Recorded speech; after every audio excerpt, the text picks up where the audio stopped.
Hey, what's up guys? It's Yeti here. Welcome to another video. Today I will be giving you guys another top 10 tips for Tom Clancy's Division, Warlords of New York. As you guys know, this update came out about 2 weeks ago and I wanted to make top 10 tips that apply to most people, either old players or new players, because there's a lot we have to readjust to that we haven't yet. And yeah, I hope you guys enjoyed the video. If you do, press that like button. And if you want to see more Division 2 content, press that sub button. I'm usually also streaming on twitch.tv/Yeti, so if you want to ask some questions, I'll gladly answer. All right, let's get to the video. All right, so tip number 1 is about skills. The specific skills that this tip touches is the active skills, the deployables. So let's say we have a turret here, right? The turret has a 25-second cooldown. If I deploy the turret and if I cancel it, it's gonna instantly be put on the cooldown. But the cooldown is not lowered how it used to be before Warlords, right? So let's drop the turret down like that. All right, let's leave it for a second or two. Let's cancel it by holding E. On consoles, I think you guys have a different button. I don't know exactly because I've never played on console, but I do know we have a button for this. You're holding the button that you used to deploy the turret. It goes away, and it's on 25-second cooldown, regardless of how long it was deployed. This is good to know because by canceling your skills, you can have them back active faster. But you also have to keep in mind it no longer halves the cooldown like it used to in the old days. So only cancel your turret when you're moving along or you're not in combat so you can have it ready for the next pack. All right, tip number 2 touches armor. More specifically, the backpack and the chest piece. These are now the only 2 pieces of your gear that will give you a perk. As you can see here, the backpack perk, the chest perk. Back in the days, more pieces will give you. But there's one exception to this rule. Exotics will give you a perk regardless of what slot they're on. For example, my Coyote mask is a helmet.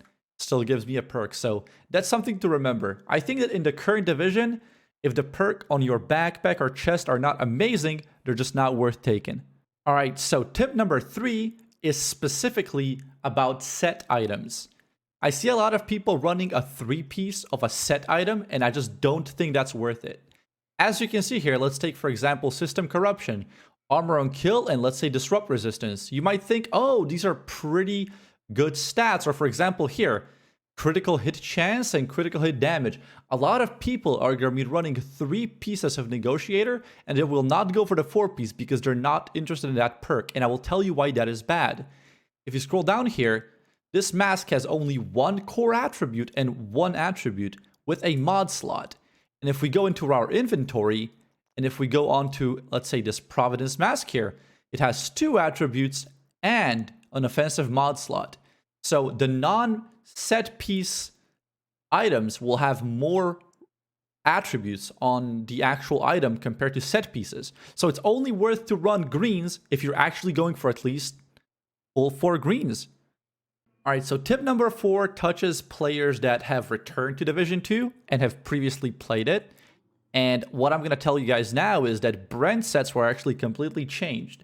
For example, Wyvern gear, Wyvern's wear, used to give you critical hit damage and critical hit chance. So it was a crit item. Now it's completely revamped. For example, Providence right now actually gives you crit. There's also Grupo Sombra that gives you crit. So your previous builds are no longer viable. So if you are trying to get back to the game, you're going to have to scrap your old builds and completely build them from ground up once again. All right, tip number 5 is pretty massive because this one touches mostly the exotic weapons that we were running. As you might know, the old exotic weapons had something called holster talents. They gave you a perk when you were not holding them in your hands and using them. So a lot of people would just have an exotic on their back and running some weapon they prefer, let's say the M4 or the M1A.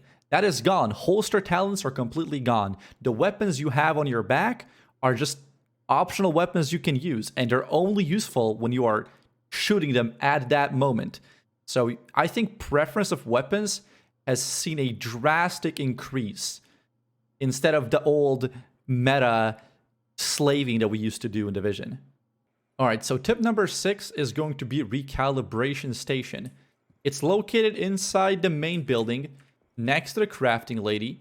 And let me show you what it's about. I think it's best if I just use examples to show you guys how this works. Let's go to Recalibration Station. Let's go to rifles, okay? So we have Baker's Dozen. We can click on it, and we can change any of these stats. Core attributes are something you cannot change. The only thing you can change is the number. Let's say we would go from 10 to 50% rifle damage. So we can make this basically a god roll on one of the specific stats, but you also have to extract this beforehand. So let's say we would upgrade Baker's Dozen to 50% rifle damage.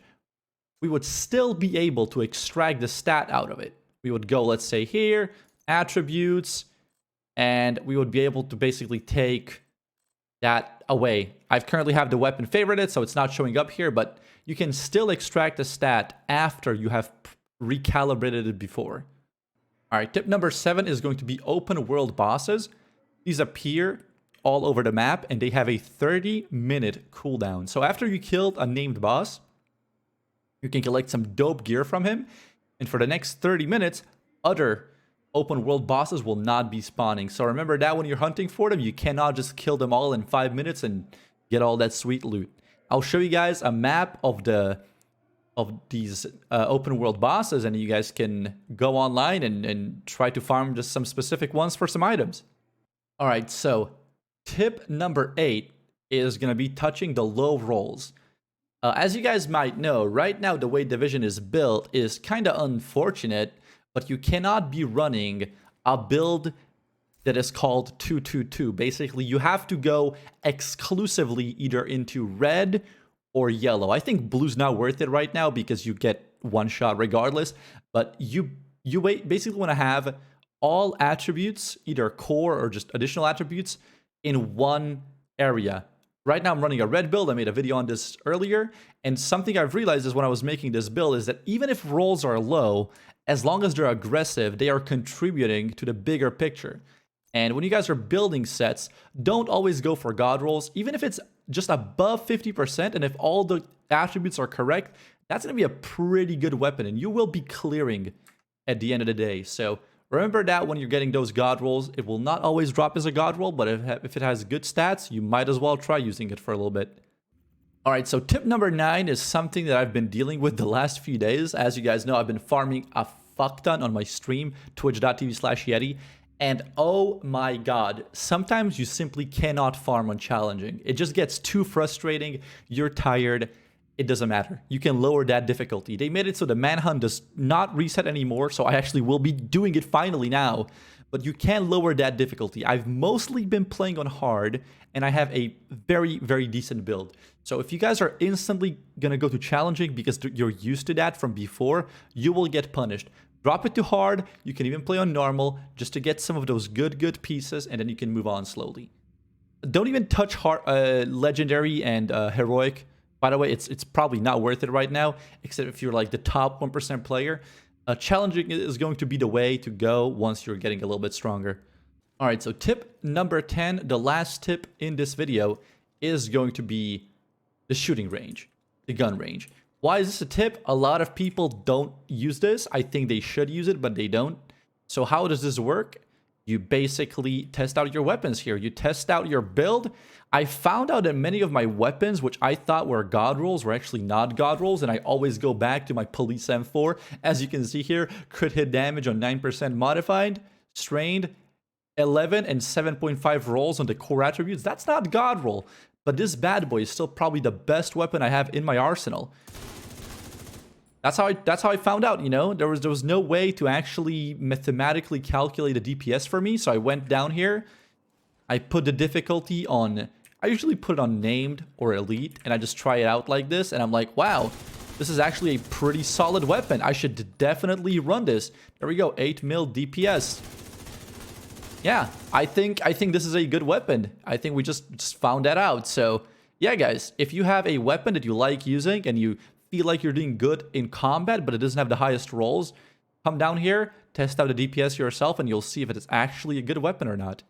All right, that is going to be it for today. Thank you guys for listening to my top 10 revisited tips for Warlords of New York from Division 2. I hope you guys enjoyed the video. If you did, another reminder to press that like button. If you have any more tips for me, make sure to drop a comment in the section below. Also, twitch.tv/Yeti, live pretty much every single day. I'm mostly streaming Division there as well. I might be occasionally playing something else, but for now, mostly Division. Thank you guys so much for watching this video. I do appreciate you, and have a great day. Later.